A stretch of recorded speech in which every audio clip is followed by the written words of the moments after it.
सुबह का समय था। सोनिया दूसरों के घर जाकर बर्तन व घर का काम करके अपना जीवन यापन करती थी। उसकी बेटी थी, उसका नाम खुशी था।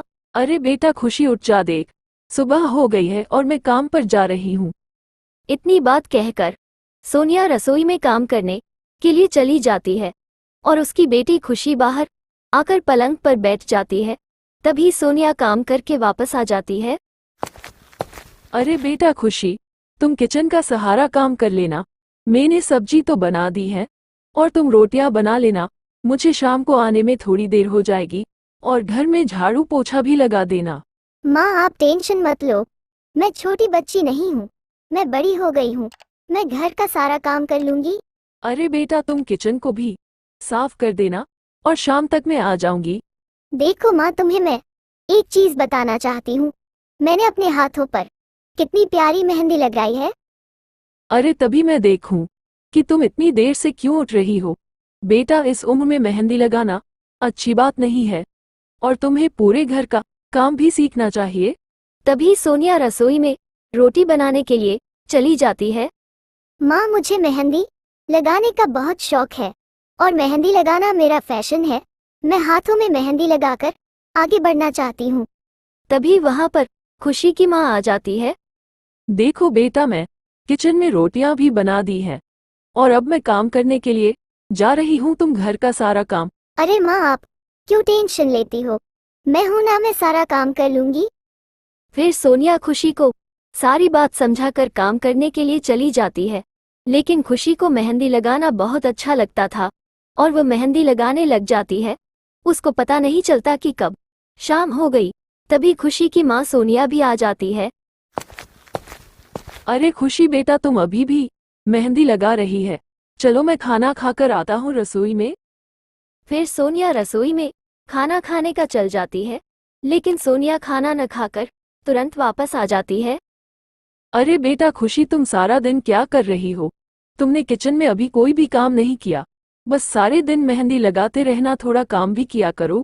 सॉरी माँ, मैं भूल गई, मैं मेहंदी लगाने लग गई थी और पता नहीं चला कब शाम हो गई। बेटा खुशी, तुम्हें ध्यान रखना चाहिए था। अभी तो तुम छोटी हो, लेकिन जब बड़ी होगी तो तुम्हें ये सब काम करना होगा।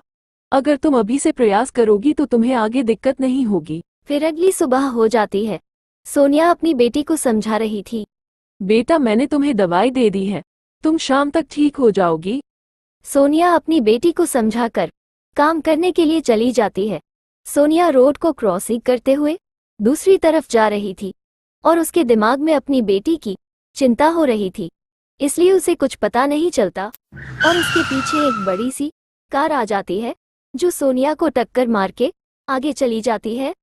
हे भगवान, ये क्या हो गया। ये गाड़ी तो मेरे पैर तोड़कर चली गई।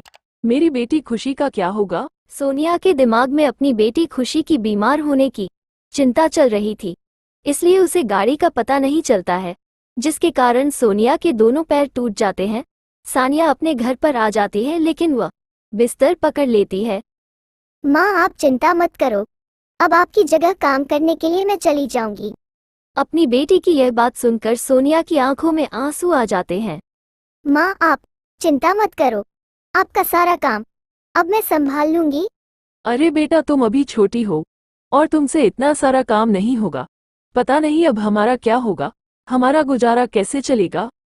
माँ मैं बड़ी हो चुकी हूँ, आप बिल्कुल भी चिंता मत करो, मैं आपका सारा काम अच्छे से संभाल लूंगी। मैं क्या करूँ बेटा, मैं तुम्हें रोक भी नहीं सकती, नहीं तो हमारा गुजारा चलना मुश्किल हो जाएगा। फिर खुशी अपने घर से चली जाती है और खुशी की माँ सोनिया जहाँ पर काम करती थी वो काम अब खुशी करने लग गई। खुशी ने छोटी उम्र में बड़ी जिम्मेदारियां ले ली थी। लो मालकिन, मैंने आपका सारा काम कर दिया है। माँ थोड़ी बीमार है तो कुछ दिनों बाद आएगी। शाबाश बेटा, तुम इतनी छोटी उम्र में अपनी माँ का इतना ख्याल रख रही हो।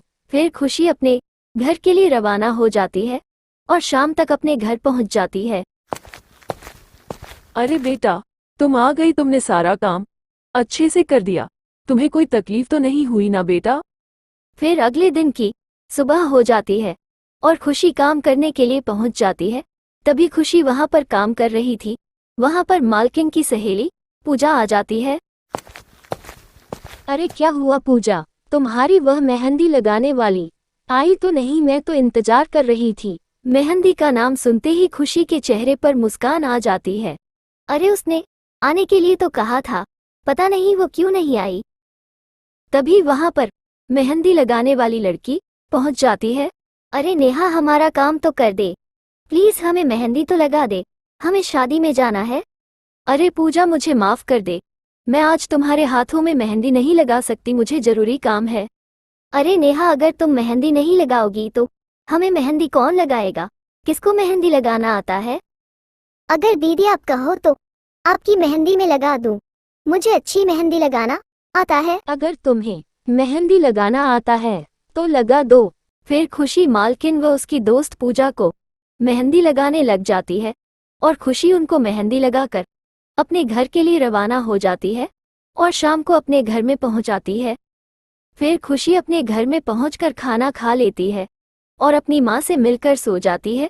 फिर अगली सुबह मालकिन व उसकी दोस्त पूजा आ जाती है। अरे सोनिया, तुम्हारी तबीयत ज्यादा खराब है, तुम्हारी बेटी खुशी को बुलाओ। क्या हुआ मालकिन, आप यहाँ कैसे आए? खुशी, तुम मेहंदी बहुत अच्छी लगाती हो। तुमने मेरे हाथों में जो मेहंदी लगाई थी, सब लोग मेरी मेहंदी की प्रशंसा कर रहे थे और मैं और तुम्हारे मालकिन ने सोचा है कि तुम्हें एक मेहंदी की दुकान खोल कर दे, जिससे तुम्हारा घर का भी गुजारा भी चलता रहे और तुम्हें पैसों की दिक्कत भी ना हो।